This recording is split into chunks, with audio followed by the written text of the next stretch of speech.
زکوٰۃ کس پہ فرض ہوتی ہے؟ زکوٰۃ اس پہ فرض ہوتی ہے جس کے پاس 7.5 تولہ سونا یا 52.5 تولہ چاندی یا اتنی مالیت کی رقم جس کے پاس ہوگی اس کے اوپر زکوٰۃ فرض ہوگی۔ بھئی آپ کو بات کی سمجھ آ گئی ہے نا؟ کس پر زکوٰۃ فرض ہوگی جی؟ 7.5 تولہ سونا یا 52.5 تولے چاندی یا اتنی مالیت کی رقم جس کے پاس ہو، اور وہ رقم یا مال یا سونا یا چاندی پورا 1 سال اس کے پاس پڑی رہے، پورا 1 سال اس کا مالک رہے، یعنی سونا اس کے پاس جب پورا 1 سال پڑا رہے گا تو اس کے اوپر زکوٰۃ فرض ہوگی۔ بات سمجھ آ گئی ہے جی؟ اچھا، یہ 3 چیزیں میں نے بیان کی ہیں، سونا، چاندی اور کرنسی۔ چوتھی چیز ہے مال تجارت، جو انسان کے پاس تجارت کا مال ہوتا ہے، مثلا اس کے پاس اس کی کوئی دکان ہے اور اس کی دکان کے اندر کپڑا پڑا ہوا ہے، اس کی دکان کے اندر جوتے پڑے ہوئے ہیں، اس کی دکان کے اندر کوئی برتن پڑے ہوئے ہیں، کراکری کا سامان ہے، پنکھے اس کی دکان کے اندر پڑے ہوئے ہیں، تو جو چیزیں وہ بیچتا ہے اس بیچنے والی چیزوں پر بھی، بکنے والی چیزوں پر بھی، یعنی تجارت کے مال پر بھی زکوٰۃ فرض ہے۔ وہ بھی اس کا بھی اصول یہی ہوگا کہ پورا 1 سال اس کے پاس جتنا مال پڑا رہے گا تو اس کے اوپر زکوٰۃ فرض ہوگی۔ مال تجارت کی الگ زکوٰۃ دے گا، وہ سونے کی زکوٰۃ الگ دے گا، چاندی کی الگ دے گا، اگر اس کے پاس کرنسی ہے تو کرنسی کی الگ دے گا۔ اسی طرح ایک اور چیز ہے جانور، مویشی، جس کے پاس مویشی موجود ہوں، 5 اونٹ ہوں جس کے پاس، پورا 1 سال اس کے پاس 5 اونٹ رہیں تو اس پر زکوٰۃ فرض ہو جائے گی۔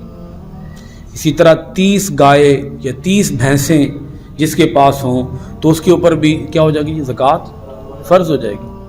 ایک زکوٰۃ ہے اسے ہم کہتے ہیں عشر۔ عشر کا مطلب یہ ہوتا ہے کہ وہ زرعی پیداوار پر ہے، یعنی زمین سے جتنی بھی پیداوار حاصل کی جائے اس کے اوپر وہ عشر ہوتا ہے۔ تو اس کی ادائیگی کا ایک بالکل آسان سا فارمولہ آپ یاد کر لیں۔ کچھ لوگ سوال پوچھتے ہیں جی میرے اوپر زکوٰۃ کتنی فرض ہے، مجھے بتائیں، حساب لگا دیں مجھے۔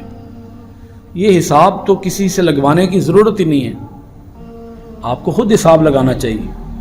آپ کو پتہ ہے میرے پاس کتنا سامان پڑا ہوا ہے، کتنا سونا ہے، کتنی چاندی ہے، کتنا پیسہ میرے پاس پڑا ہوا ہے۔ جتنا آپ کے پاس کل مال پڑا ہوا ہے اس کی قیمت بنائیں، قیمت، ریٹ اس کی بنائیں، پرائس اس کی نکالیں۔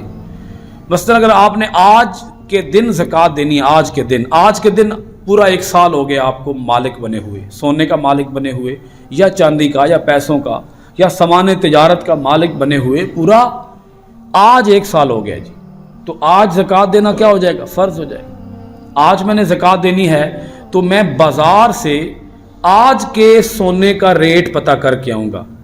کیا کروں گا جی؟ آج جاؤں گا بازار میں اور وہاں سے سونے کا ریٹ وہ آج پتہ کر کے آؤں گا۔ آج سونے کا ریٹ کیا ہے، آج چاندی کا ریٹ کیا ہے۔ مثلا میرے پاس 10 تولے سونا ہے تو 10 تولے سونے کا ریٹ میں پتہ کروں گا، آج کا جو ریٹ ہوگا اس کے مطابق میں زکوٰۃ نکالوں گا۔ تو آپ نے آسان کام کیا کیا؟ سب سے پہلے ساری چیزوں کی آپ نے قیمت بنا لی۔ سونا مثلا 10 لاکھ کا، چاندی مثلا 2 لاکھ کی، کرنسی میرے پاس 3 لاکھ ہے جی، کل پیسے کتنے ہو گئے؟ 15 لاکھ ہو گیا۔ 10 لاکھ کا بنا سونا، 2 لاکھ کی بنی چاندی، 3 لاکھ میرے پاس کرنسی پڑی ہوئی ہے، 15 لاکھ ہو گیا۔ نال بول دیتے جاؤ نا، 15 لاکھ ہو گیا۔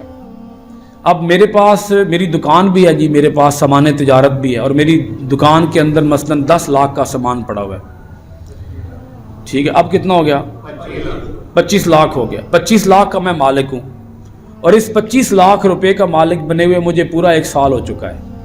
یہ صرف میرے پاس 25 لاکھ نہیں ہے، یہ مختلف چیزیں ہیں جن کا ریٹ نکال کے میں نے 25 لاکھ بنایا ہے۔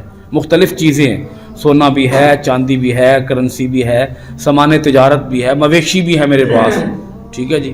1 لاکھ اس کا بھی کاؤنٹ کر لیں آپ، 1 لاکھ کے میرے پاس کوئی جانور بھی ہیں، تو یہ کل مال بن گیا اب 26 لاکھ روپیہ ہو گیا۔ اب میں نے 26 لاکھ روپے کی زکوٰۃ دینی ہے، کیسے نکالوں گا زکوٰۃ میں؟